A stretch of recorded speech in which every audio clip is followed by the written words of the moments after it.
The aim of this video is to convince you why we should study Charlotte Bronte's novels and provide you with knowledge of her life and the world she was living in. This knowledge will allow you to have a richer understanding of Charlotte Bronte's novels when you read them.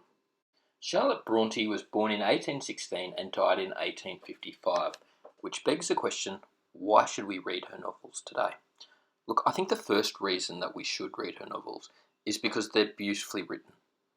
They're really well structured, her use of language is really interesting, and the novels are easy to read. They flow very naturally, and look, I'm going off Jane Eyre, but Charlotte Bronte is just a beautiful writer.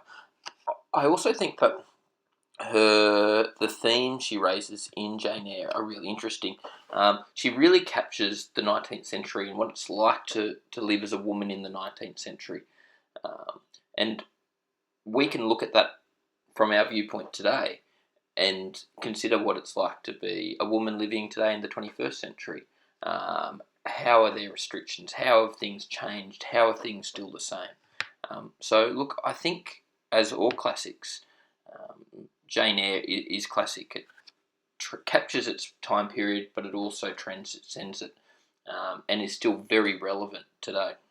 In order to understand Charlotte Bronte's novels, and particularly Jane Eyre, which was very autobiographical, it's important to understand Charlotte Bronte's own life and what a fascinating life she lived, and her and the other Bronte girls.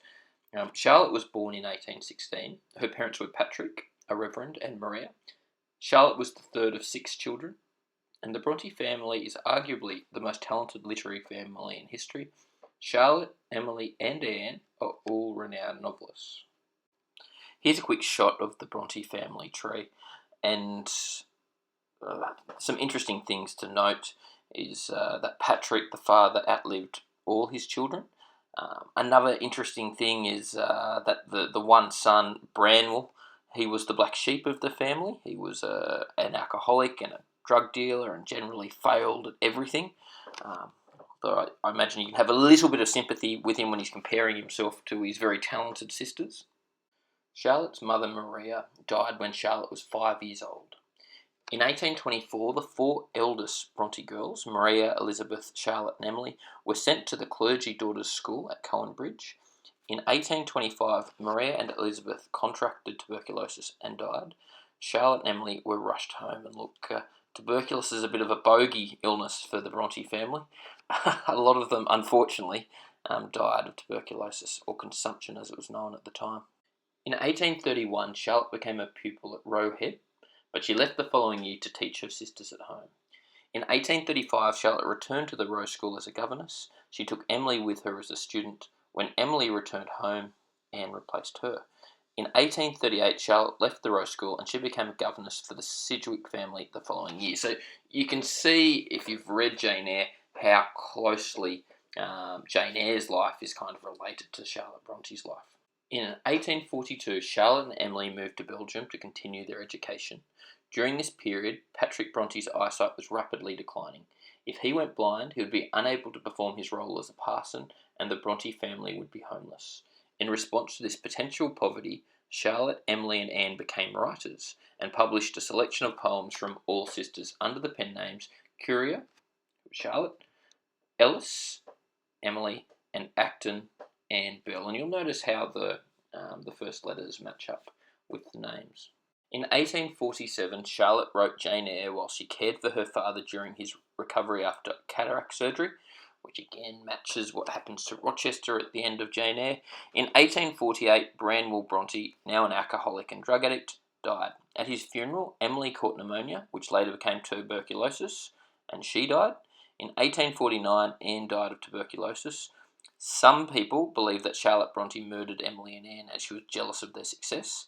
Arsenic poisoning presents similar symptoms. However, look, this is just conjecture. There is no evidence supporting this conspiracy theory. In 1852, Arthur Bell Nichols proposed to Charlotte. She declined initially, however, accepted his proposal in 1854, and they were married. And look, you'll notice that Bell is the name that the Bronte sisters use as their pen name in their early novels. In the same year, Charlotte fell pregnant and contracted typhus.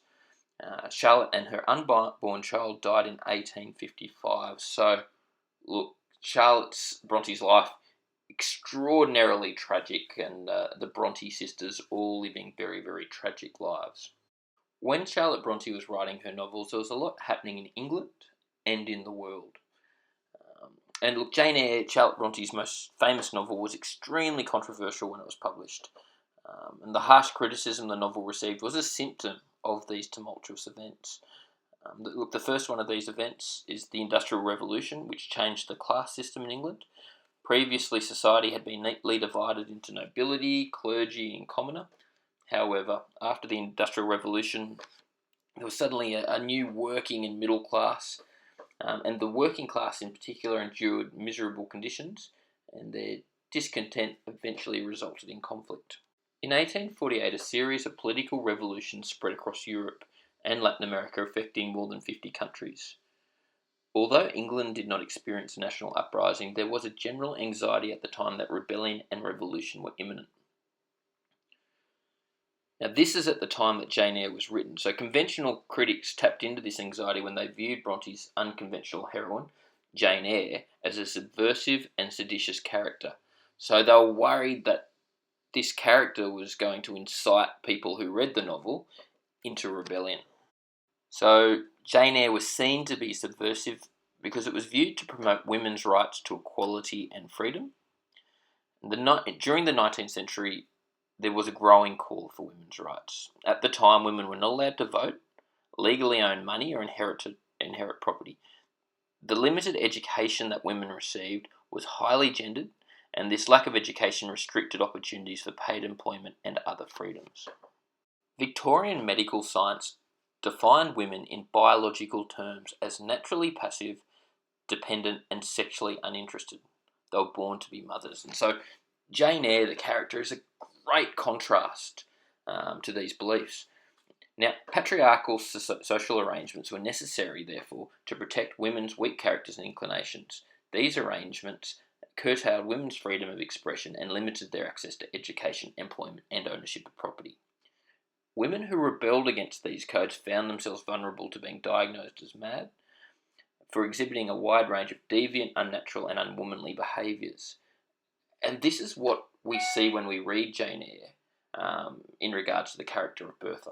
In the 19th century, there's suddenly a real link between women and madness. In the 1850s, women were more likely to be incarcerated in mental asylums as inmates than men.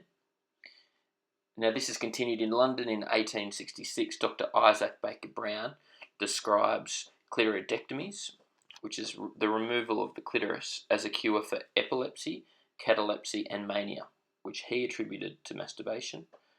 Clitoridectomies were the surgical enforcement of the ideology that limited female sexuality to reproduction.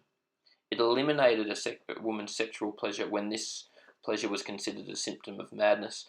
And you have to remember, in Jane Eyre, Rochester talks about Bertha as being unchaste. Jane Eyre also explored religion, and some critics believe that it denigrated evangelical religion and promoted immorality.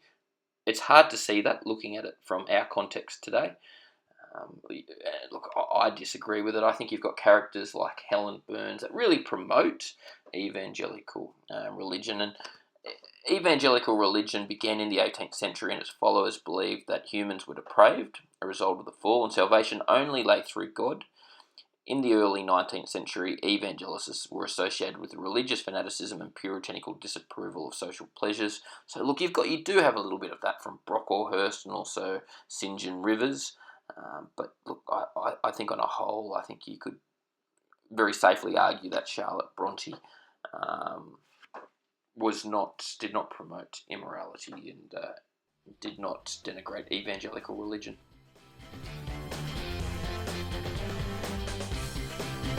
So look, let's just recap some key points from the lesson. Literary genius and constant tragedy marked the Bronte family, and Jane Eyre is an almost autobiographical look at Charlotte Bronte's life. Knowledge of Charlotte Bronte's life provides a richer understanding, therefore, of Jane Eyre, as Bronte incorporates many elements of her own life in the narrative, such as her education and her life as a teacher and governess. Jane Eyre was published in a tumultuous period in European history, changing social classes, revolution, the women's right movement, and as we discussed as well, madness. Well, look, thank you so much for watching. If you'd like to subscribe, please click right below. Otherwise, I look forward to the next lesson, which will be exploring the novel Jane Eyre. Look forward to seeing you then. Thanks again for watching.